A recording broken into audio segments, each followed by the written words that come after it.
तो hello students, present simple tense की पेशिगोई हम कर रहे थे। इसमें हम इंटेरोगेटिव सेंटेंस कर रहे थे, हेल्पिंग और स्टार्टेड इंटेरोगेटिव हमने किए। अब इसी में WH फैमिली आते हैं बेटे। WH फैमिली होते हैं जो व्हाट से, व्हेन से, व्हाई से, हु से, इनसे स्टार्ट हों, उनको हमें कैसे सोल्व करना है। उसमें बेटे इस WH फैमिली में हु और व्हाट, इन दो को अलग कर दीजिए। ये दो अलग कैटेगरी में जाएंगे, वो मैं प्रैक्टिस करवाऊंगा यहाँ पे। बाकी WH फैमिली में कोई प्रॉब्लम नहीं है। हु और व्हाट का करने का तरीका अलग होगा, वो भी बताऊंगा इनका तरीका अलग क्यों है, कैसे है। मैं एक वाक्य के माध्यम से बताऊं, जैसे कि इंटेरोगेटिव सेंटेंस का स्ट्रक्चर हमने अभी पढ़ा ही था। एक वाक्य आ जाए आपके पास, why do you disturb me. ये वाक्य आ गया, why do you disturb me, sorry, why do you disturb me, question mark आ गया। ये सेंटेंस हमारे पास है। इस सेंटेंस को हमें पेशिव में चेंज करना है। तो आप इस एक सेकंड व्हाई को थोड़ा सा मान के चलो हाइड कर लीजिए। डू यू डिस्टर्ब मी देखिएगा, अभी हम जस्ट करके गए थे प्रेजेंट सिंपल इंटेरोगेटिव का structure, do does plus subject plus first form plus object, वही है या नहीं है। तो इसको अगर हम पेशिव में चेंज करना है तो हमें कोई प्रॉब्लम नहीं है। हमें यहाँ ये वाई है, इस वाई को तो एज इट इज पेशिव में भी यही इसी पोस्ट पे रख लेंगे।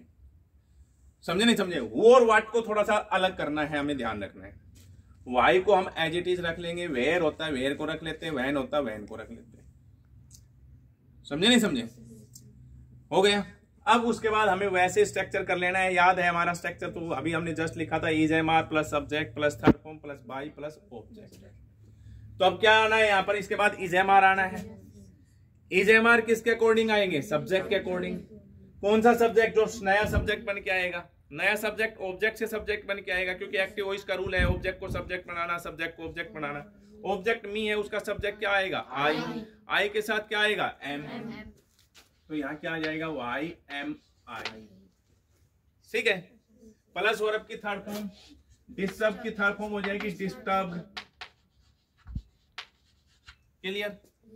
प्लस बाई और प्लस सब्जेक्ट को ऑब्जेक्ट चेंज करेंगे तो यू का ऑब्जेक्ट क्या होता है, यू ही होता है। Why am I disturb by. Clear. अब इसके बाद मैं आपको एक हु वाली कैटेगरीज में लेके जाता हूं बेटे। वैसे भी आपको याद हो तो सब्जेक्ट ऑब्जेक्ट जब मैं करवा रहा था उस समय मैंने लिखा था कि हु का ऑब्जेक्ट क्या होता है बेटे, होम होता है। लिखवाया था कल भी। एक्चुअल में हु जो है वो सेंटेंस में एक सब्जेक्ट फंक्शन का काम करता है, सब्जेक्ट का काम करता है, और बड़ा ही इंपॉर्टेंट है पेसिव वॉइस में।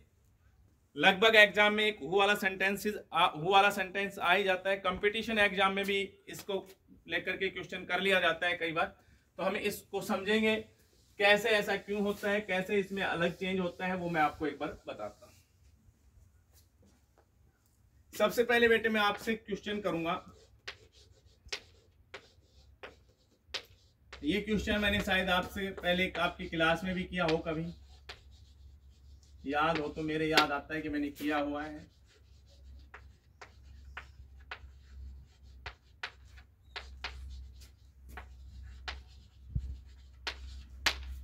ये दो सेंटेंस मैंने लिख दिए, हु ब्रेक द गिलास एंड हु ब्रेक्स द गिलास। एक जगह ब्रेक है, एक जगह ब्रेक्स है।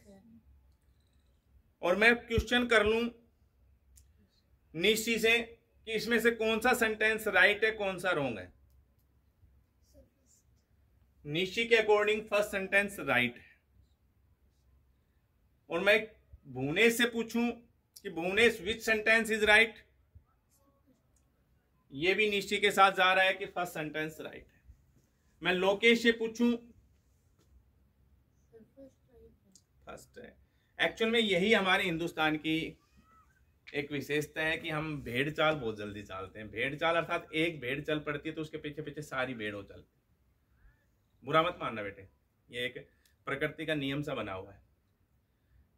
फर्स्ट बच्चे ने फर्स्ट बता दिया तो उसके बाद सेकंड भी, थर्ड भी, और मैं डेफिनेटली नेक्स्ट से पूछता वो भी यहीं पे जाता, और मैं सोनिया से पूछूं तो शायद सोनिया भी यहीं पे जाती। लेकिन एक्चुअल में क्या है कि बोथ सेंटेंसेस इज राइट, दोनों के दोनों वाक्य सही हैं, दोनों के दोनों वाक्य सही हैं, कोई सा भी वाक्य इसमें से रॉन्ग नहीं है। फर्क क्या है दोनों में? हु ब्रेक द गिलास, इट मीन्स यहां तोड़ने वाले एक से ज्यादा हैं, अर्थात प्लूरल फॉर्म में बैठे हैं, अर्थात Prince and Ankit break the glass, अर्थात प्लूरल है, तोड़ने वाले एक से ज्यादा। याद है ना प्रेजेंट सिंपल टेंस में वर्ब की फर्स्ट फॉर्म किन के साथ आती है? किसके साथ? आई वी यू दे, प्लूरल के साथ फर्स्ट फॉर्म, और जिसके साथ प्लूरल के साथ जो फॉर्म आती है वो फॉर्म भी प्लूरल हो जाती है, वर्ब की फर्स्ट फॉर्म प्लूरल है। और एस किसके साथ लगता है? ही सी इट, सिंगुलर के साथ, तो ये वर्ब भी सिंगुलर है, अर्थात यहां तोड़ने वाला सिंगल पर्सन है। साहिल ब्रेक्स द गिलास,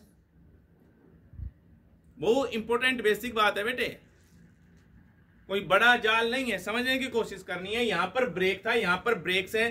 ब्रेक जो है वो प्लूरल वर्ब है, ब्रेक जो है सिंगुलर वर्ब है। आप कहेंगे सर ऐसे ही इस लगने पर तो प्लूरल तो बनते, हमने देखा था, ये सिंगुलर कैसे बन गई? बिल्कुल राइट बात है बेटे। नाउन जो है ना, नाउन बॉय है, चेयर है, ये नाउन तो ऐसे ही इस लगने से प्लूरल बनते हैं, लेकिन वर्ब जो है, वर्ब में उल्टा काम होता है।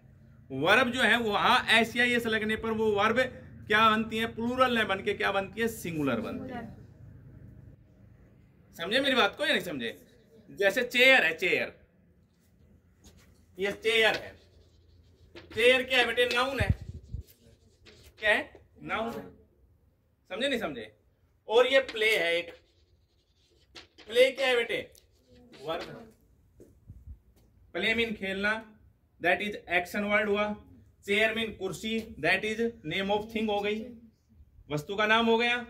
वस्तु का नाम, प्लेस, नेम, पर्सन, ये सब क्या होते हैं? नाउन होते हैं। और एक्शन वर्ड क्या होते हैं? वर्ब होती हैं। अब इस चेयर के तो क्या होता है कि एस लगाने से चेयर्स, ये प्लूरल बन जाती है, अर्थात कुर्सियां, कई सारी कुर्सियां, एक से ज्यादा कुर्सियां। लेकिन वर्ब में उल्टा काम होता है बेटे, वर्ब में एस लगते ही प्लेज हो गया ये, तो इट मींस ये वर्ब कैसी हो गई? सिंगुलर वर्ब हो गई, अर्थात खेलने वाला कोई एक है। और यहां जब प्ले था, मैं ओनली वर्ब की बात कर रहा हूं अभी, जब प्ले था इट मींस खेलने वाले एक से ज्यादा। समझे मेरी बात को? तो नाउन में तो ऐसे ही लगने से प्लूरल होते हैं, वर्ब में ऐसे ही लगने से सिंगुलर होती है। क्लियर? अब हमारा ये हमने समझा। अब इसको समझने के लिए बेटे थोड़ा ध्यान से समझिए। मैंने पहले भी टेबल में लिखवाया था, हु जो है वो सेंटेंस में हमेशा किसका काम करता है? सब्जेक्ट का काम करता है। वो क्या होता है? सब्जेक्ट होता है। समझ गए? सब्जेक्ट हो गया, वर्ब की फर्स्ट फॉर्म हो गई, और ये ऑब्जेक्ट। वर्ब की फर्स्ट फॉर्म कौन से टेंस में आती है? प्रेजेंट सिंपल टेंस में आती है। ठीक है, सब्जेक्ट, फर्स्ट फॉर्म, ऑब्जेक्ट। वाक्य कैसा है? इंटरोगेटिव। तो इंटरोगेटिव में क्या होती है? हेल्पिंग वर्ब सब्जेक्ट से पहले यूज होती है, और सब्जेक्ट क्या होगा? ऑब्जेक्ट से सब्जेक्ट बना के लाएंगे, द गिलास को बना के लाएंगे। द गिलास कैसा नाउन है? सिंगुलर। और फर्स्ट फॉर्म किसमें चेंज होती है? इज मार में। हेल्पिंग वर्ब इज मार आनी है, द गिलास के साथ क्या आएगा? Is the glass. Clear? Is the glass कैसे आया मैं फिर बताता हूं बेटे। That is subject, that is first form, that is object. ठीक है, प्रेजेंट सिंपल टेंस है, first form present simple tense है, और प्रेजेंट सिंपल टेंस में पैसिव वॉइस में कौन सी हेल्पिंग वर्ब यूज होती है? Is am helping verb use होती है। क्लियर? इतना हमारा क्लियर है ना? अब हम, लेकिन वाक्य कैसा है? इंटरोगेटिव है, लास्ट में क्वेश्चन मार्क लगा हुआ है। यहाँ इंटरोगेटिव है तो पैसिव में भी इंटरोगेटिव होगा। इंटरोगेटिव में क्या होता है? हेल्पिंग वर्ब जो होती है वो सब्जेक्ट से पहले यूज होती है। सब्जेक्ट हमारा क्या बन के रहा था? गिलास। गिलास कैसा नाउन है? सिंगुलर। उसके साथ कौन सी हेल्पिंग वर्ब लगेगी?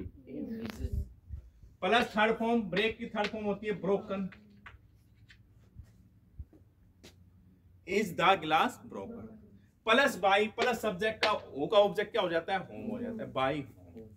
अब आपको क्या ध्यान रखना है कि जो ये हु सब्जेक्ट भी है, होम ऑब्जेक्ट भी है, लेकिन साथ साथ में ये इंटरोगेटिव प्रोनाउन भी है। समझे नहीं समझे? इसलिए ये कभी भी eight the end of the sentence नहीं होते, at the beginning of the sentence होते हैं, इसलिए हम बाई होम को लास्ट में ना लिख करके बाई होम को स्टार्टिंग में लिखेंगे। By whom is the glass broken, और at the end of the sentence question mark. आप स्टार्टिंग में बाई होम लिख लेते तो आपसे मिस्टेक होने की संभावना होती कि जो हेल्पिंग वर्ब है आप वो गलती से द ग्लास इज ब्रोकन कर जाते, जो कि बहुत बड़ा मिस्टेक होती है। हम बाई होम मत सोचिए, हमें ये ध्यान रखना है वो वाले सेंटेंसेज में हमें ऑब्जेक्ट को सब्जेक्ट बनाएंगे, लेकिन उस सब्जेक्ट से पहले क्या करके लानी है, हेल्पिंग वर्ब पिक कर लेनी है, और उस हेल्पिंग वर्ब से पहले फिर बाई होम लगाना है। By home plus helping verb plus जो ऑब्जेक्ट से नया सब्जेक्ट बन के आएगा वो प्लस वर्ब की थर्ड फॉर्म, सीधा सा स्ट्रक्चर है। By home plus helping verb plus जो ऑब्जेक्ट से नया सब्जेक्ट बन के आएगा वो प्लस वर्ब की थर्ड फॉर्म, और at the end of the sentence question. Clear? तो डियर स्टूडेंट्स क्या हुआ, क्लियर है, समझ में आएगा?